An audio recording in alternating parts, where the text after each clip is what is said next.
I'm Jay Nachlis, one of the members of the consultant team at Coleman Insights. And this week in our Tuesdays with Coleman blog, we talk about Southwest Airlines, a brand that has been in the news recently and not for such good reasons. Now, 5.5 years ago, when I started at Coleman, during the interview process, I was asked to create a PowerPoint presentation on the topic of my choice. And the topic that I chose was cult brands. So what makes a brand a cult brand? Well, a cult brand is not necessarily the biggest in its category. It's successful, but it inspires a lot of passion and loyalty among its consumer base. So for me, I talked about some of my personal favorite cult brands during the presentation, like Wegmans, a really popular grocery store on the East Coast, and In-N-Out Burger, a fast food restaurant on the West Coast. The book that inspired me for this presentation is called The Power of Cult Brands, one of my favorites. And some of the brands that are highlighted in that book are Apple, Star Trek, Harley Davidson. So you can start to get an idea of the common thread that links these brands together, really passionate fan bases.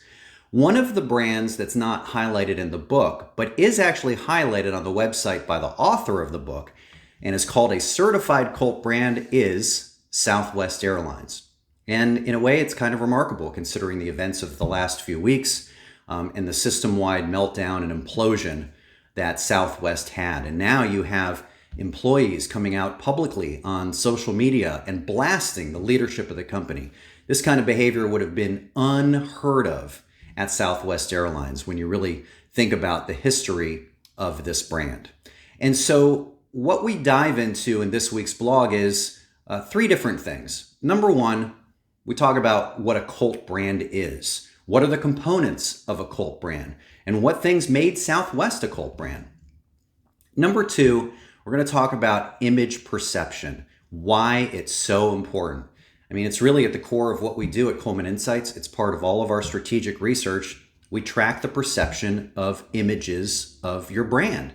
And Southwest put a lot of their brand perceptions at risk, made them very vulnerable with the actions of the last few weeks and presumably based on some of the things employees are saying from their inaction in the last decade or so. So we'll explore that. And third, what does Southwest do next? We don't know the level of the damage that was done from this event, but more than likely, their brand images are going to take a hit. So what kind of things will they have to do next? A couple of things I can tell you, they're not going to be cheap, and it's certainly not going to happen overnight. So you can find this blog at our Tuesdays with Coleman blogs. It comes out every Tuesday. Our blog's on branding, research, and marketing strategy. Just go to ColemanInsights.com, click the blog tab. You can also subscribe there as well.